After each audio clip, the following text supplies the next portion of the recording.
हिंद साथियों, अगर अभी तक आपने हमारे चैनल सोशल जंग को सब्सक्राइब नहीं किया है तो सब्सक्राइब जरूर करें और बेल आइकन दबाना ना भूलें ताकि हर लेटेस्ट धमाकेदार खबरों की अपडेट आप तक पहुंचाई जा सके।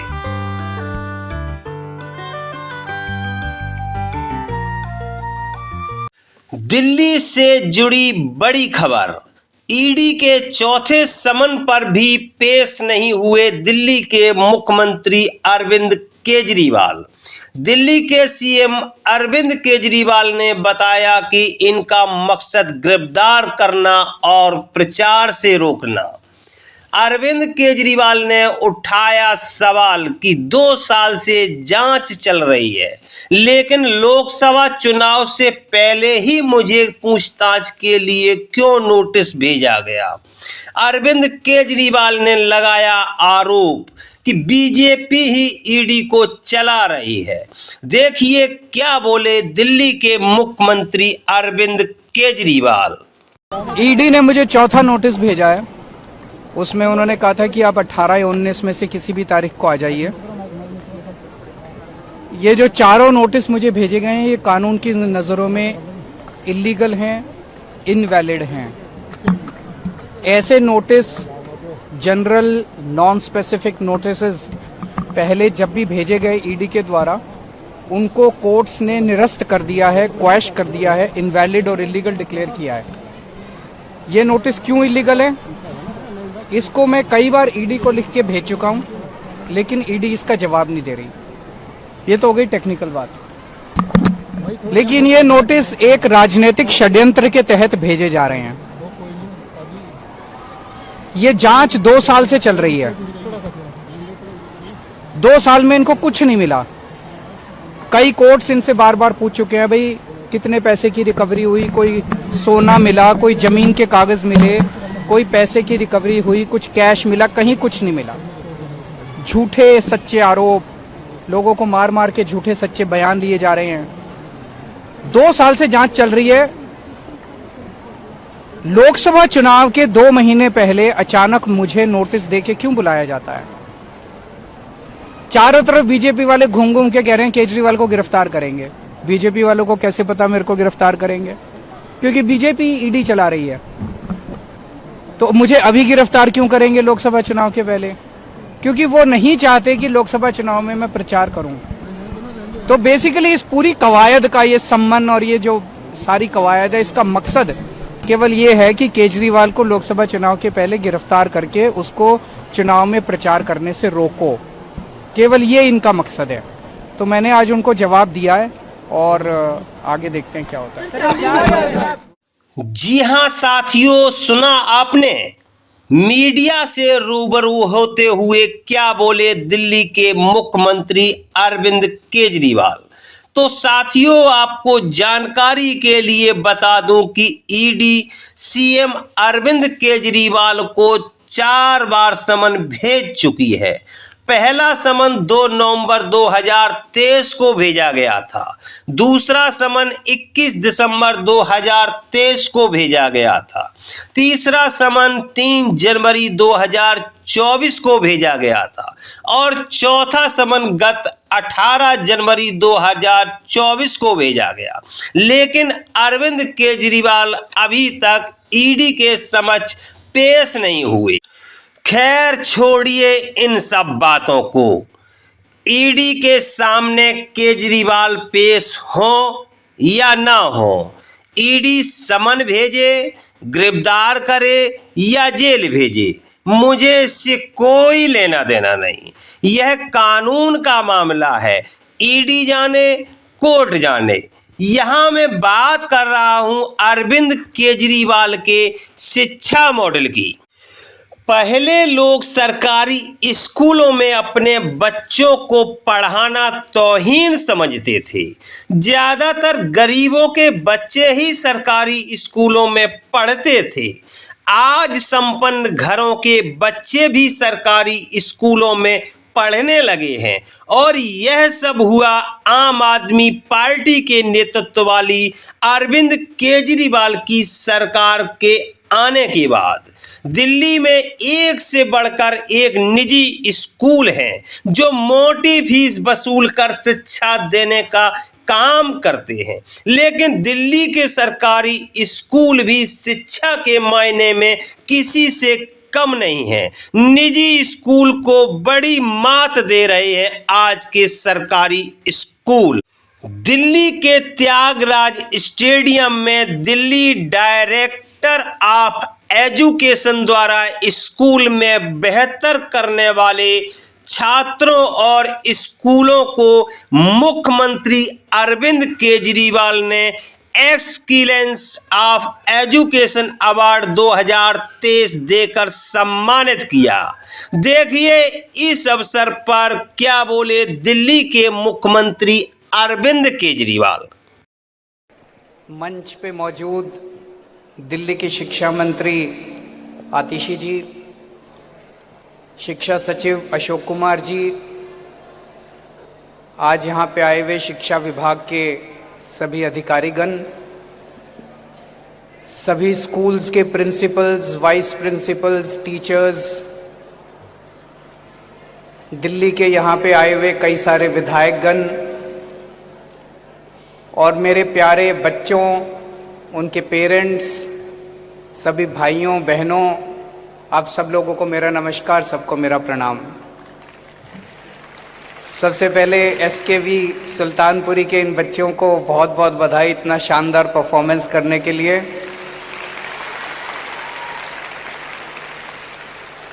और इसके पहले के जो 2 परफॉर्मेंस थे वो भी बहुत शानदार थे, उन सभी बच्चों को भी बहुत बहुत बधाई।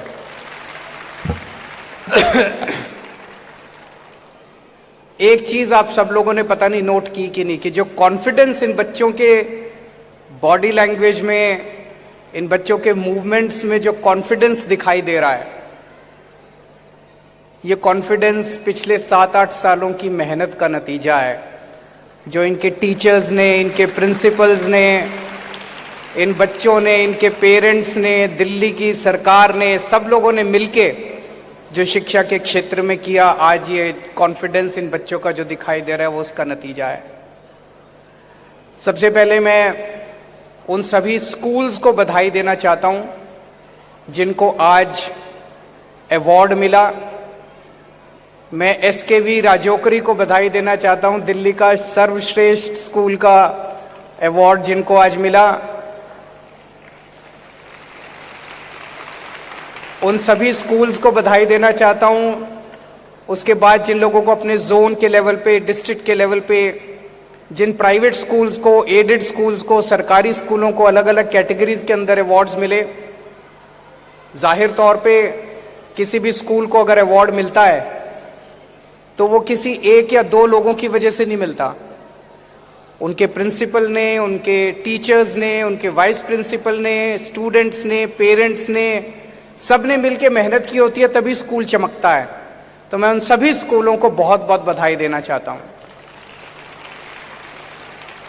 मैं उन सभी बच्चों को आज बधाई देना चाहता हूं जितने सारे बच्चों को आज अवार्ड्स मिले, टॉपर्स को अवार्ड्स मिले।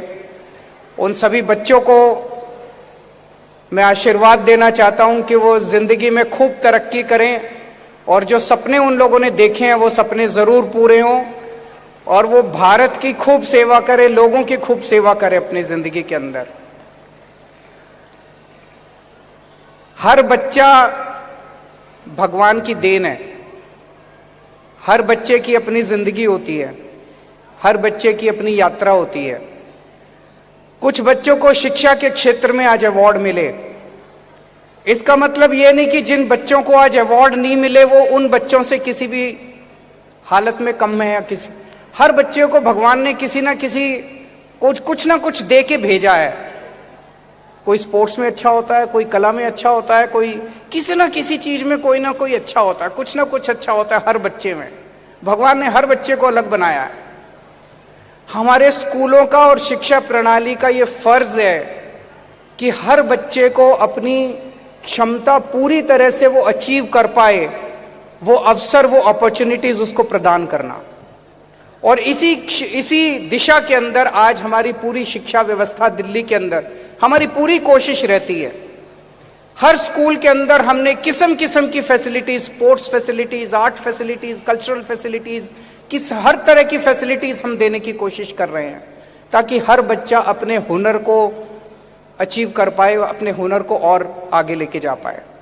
तो जिन बच्चों को आज शिक्षा के क्षेत्र के अंदर अवार्ड नहीं भी मिला, मैं उन सभी बच्चों को भी कहना चाहता हूं कि मायूस होने की जरूरत नहीं है। हर बच्चा भगवान की एक अलग, भगवान ने अलग बनाया हर बच्चे को, भगवान ने स्पेशल बनाया हर बच्चे को। आप अपने अपने क्षेत्र के अंदर अपने हुनर को आगे बढ़ाइए और हम आपके साथ खड़े हैं।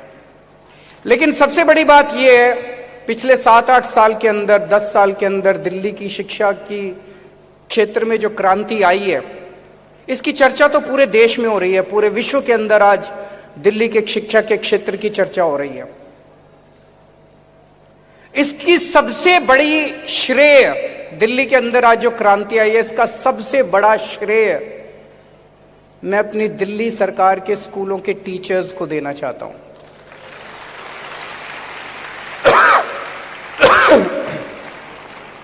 ये जरूर है, ये टीचर्स वही हैं। 60,000 70,000 के करीब आज हमारे दिल्ली सरकार के स्कूलों में टीचर्स काम करते हैं।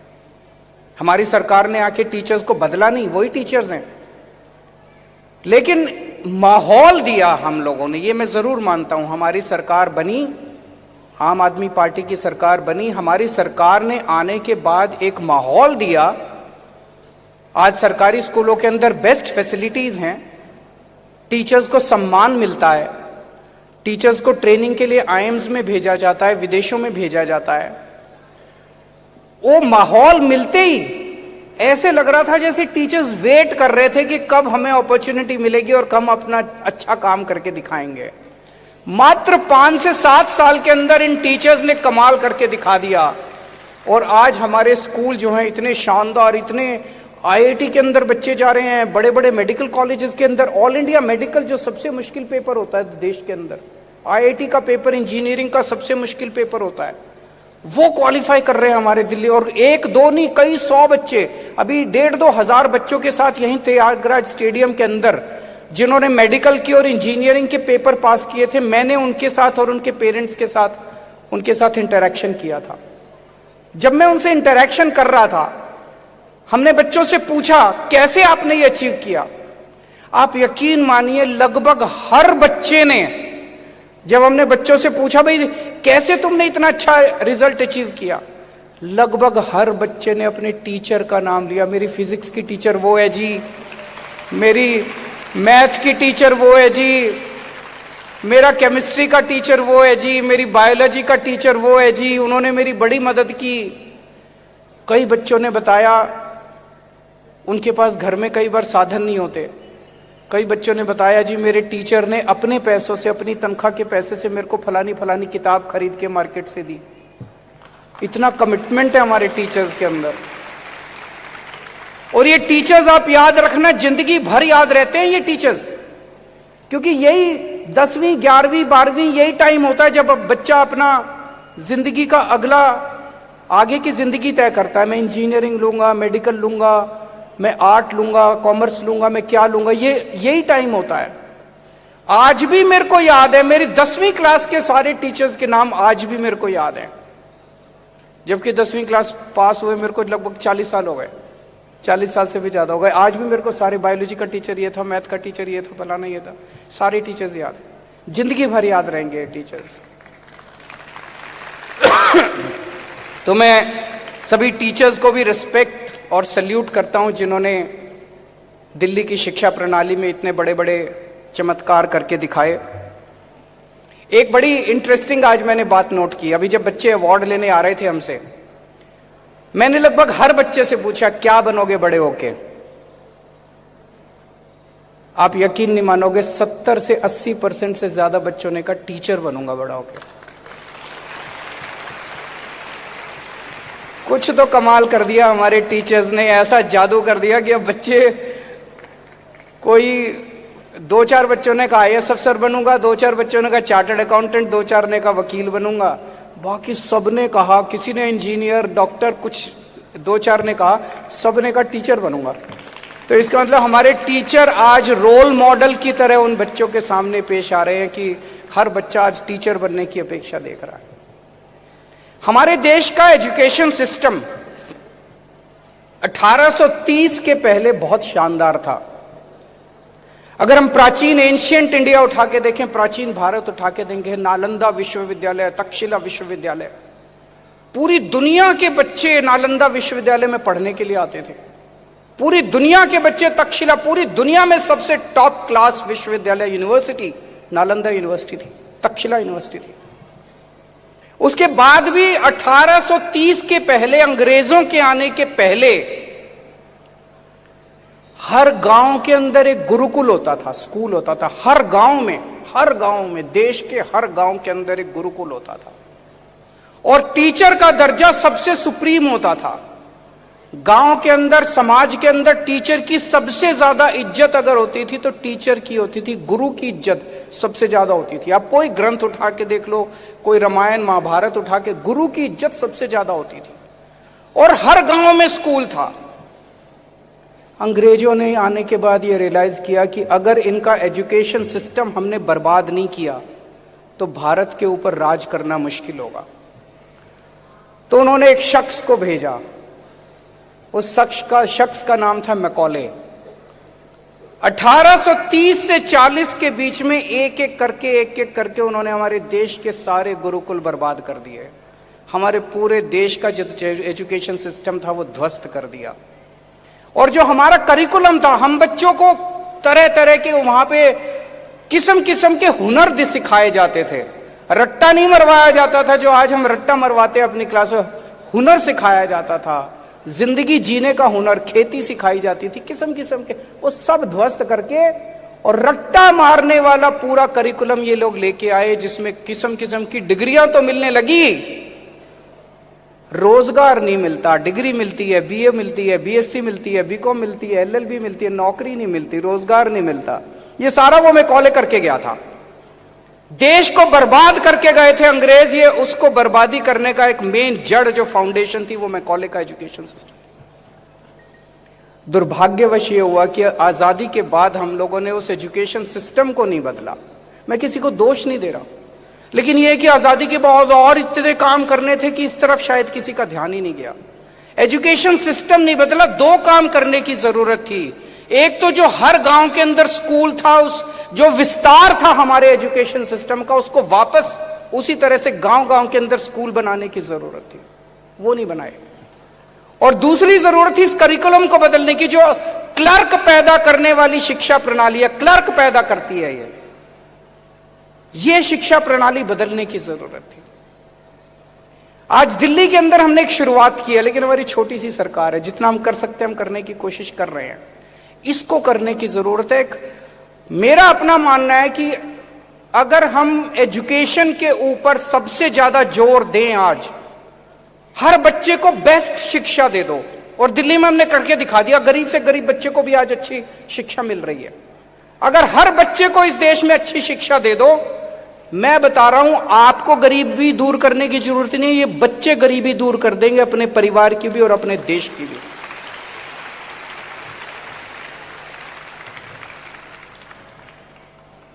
दिल्ली के अंदर भी पहले दो किस्म के शिक्षा सिस्टम थे, जैसे पूरे देश के अंदर। एक था प्राइवेट स्कूल और एक थे सरकारी स्कूल।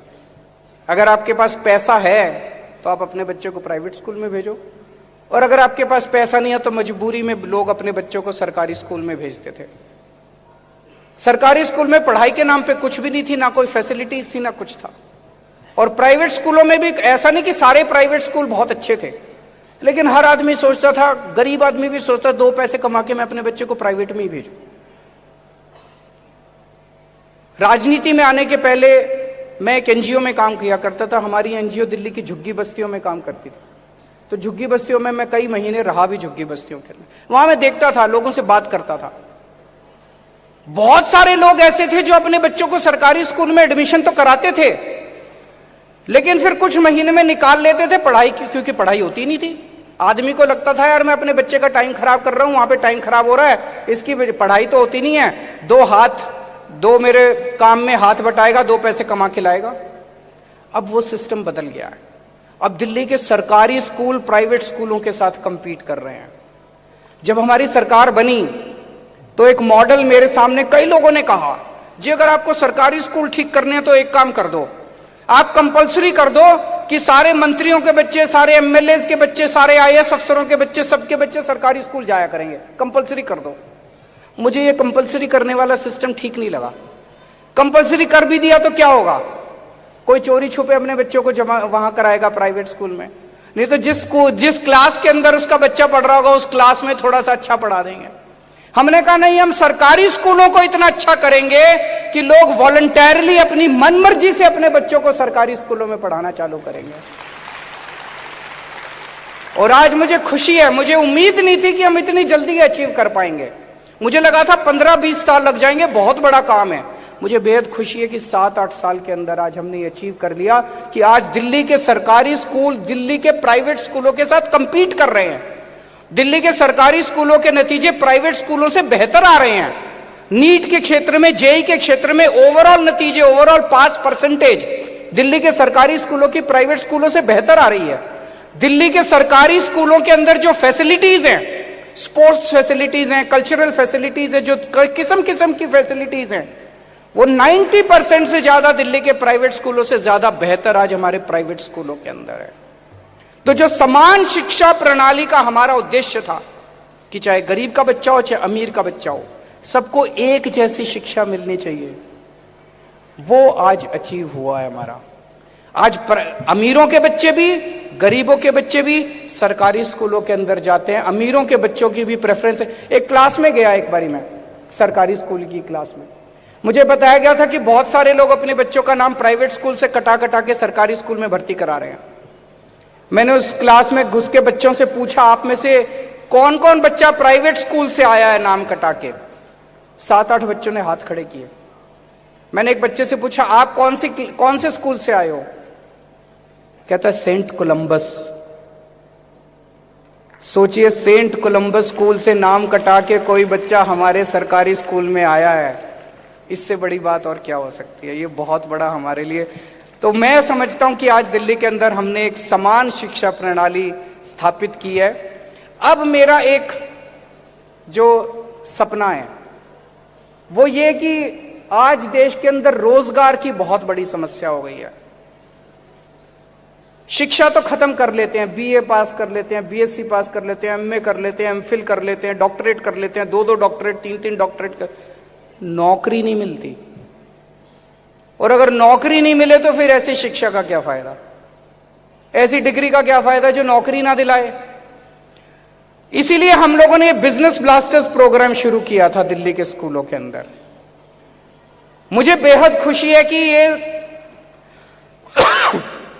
जाहिर तौर पे 11वीं और 12वीं में बिजनेस ब्लास्टर्स प्रोग्राम है जिसमें बिजनेस करना सिखाया जाता है, बच्चों को कुछ सीड मनी दिया जाता है, बच्चे छोटा छोटा बिजनेस शुरू करते हैं। 11वीं 12वीं के बाद फिर उनको आगे कॉलेज में भी जाना होता है। एक चीज इस बिजनेस ब्लास्टर प्रोग्राम से जो सबसे बड़ी हुई, अब जब हम बच्चों से बात करते हैं 11वीं 12वीं के बच्चों से अपने सरकारी स्कूलों के, एक भी बच्चा मेरे को ऐसा नहीं मिला जो ये कहे मैं जबकि नौकरी करूंगा। सब बच्चे ये कहते हैं मैं आगे बढ़ के अपना काम करूंगा, अपना धंधा करूंगा, मैं 2-4 लोगों को नौकरी दूंगा। नौकरी देने वाला बनना है, नौकरी लेने वाला, मांगने वाला नहीं बनना। सब बच्चों के अंदर ये भावना आ गई है। इसको अब हमें कॉलेजेस में लेके जाना है, वो प्रैक्टिकल होगा। जो फाइनल ईयर के बच्चे हैं कॉलेजों के अंदर, जो पास आउट होने वाले हैं, प्री फाइनल ईयर के बच्चे हैं जो अगली साल पास आउट होने वाले हैं, उन बच्चों को बिजनेस ब्लास्टर्स प्रोग्राम में अब हम लेके आएंगे, ताकि एक्चुअली जब बच्चे अपने जिंदगी में अगला कदम रखें, पास आउट हों कॉलेज से डिग्री लेके, तो वो नौकरी मांगने वाले नहीं, नौकरी देने वाले बनना शुरू करें। आज मैं देखता हूं चारों तरफ हमारी अर्थव्यवस्था के अंदर इतनी डिमांड है, किस्म किस्म की इतनी डिमांड है, इतनी अपॉर्चुनिटीज है, इतने अवसर है कि अगर बच्चे निकल के इस सोच के साथ अगर निकलेंगे कि मुझे बिजनेस करना है, मुझे अपना काम करना है, मुझे धंधा करना है, मेरे को नौकरी नहीं मांगनी, मेरे को नौकरी नहीं ढूंढनी, ये मानसिकता बदलनी है, ये सोच बदलनी है, ये माइंडसेट बदलना है। अगर ये बदलने में हम कामयाब हो गए आप सोच नहीं सकते कितनी बड़ी क्रांति आ जाएगी हमारे देश की अर्थव्यवस्था के अंदर। इस साल बजट के अंदर हम दिल्ली के कॉलेजों में बिजनेस ब्लास्टर्स और एंटरप्रेन्योरशिप क्लासेस के लिए पैसा रख रहे हैं, और मैं उम्मीद करता हूं कि जिस तरह से स्कूलों में ये प्रोग्राम सक्सेसफुल हुआ था, आने वाले समय में कॉलेजों में भी सक्सेसफुल होगा, और हमारी शिक्षा का फिर एक मतलब बनेगा कि शिक्षा पाने के बाद बच्चा अपना खुद का रोजगार करने के लिए सक्षम बनेगा। आप सब बच्चों को, सभी पेरेंट्स को, टीचर्स को फिर से बहुत बहुत बधाई। जिनको आज अवार्ड्स मिले हैं उन लोगों को स्पेशल बधाई। जिन लोगों को अवार्ड्स नहीं मिले हैं, भगवान से प्रार्थना करता हूं अगले साल नहीं तो उसके अगले साल आप लोगों को भी अवार्ड्स मिलेंगे। बहुत बहुत शुक्रिया।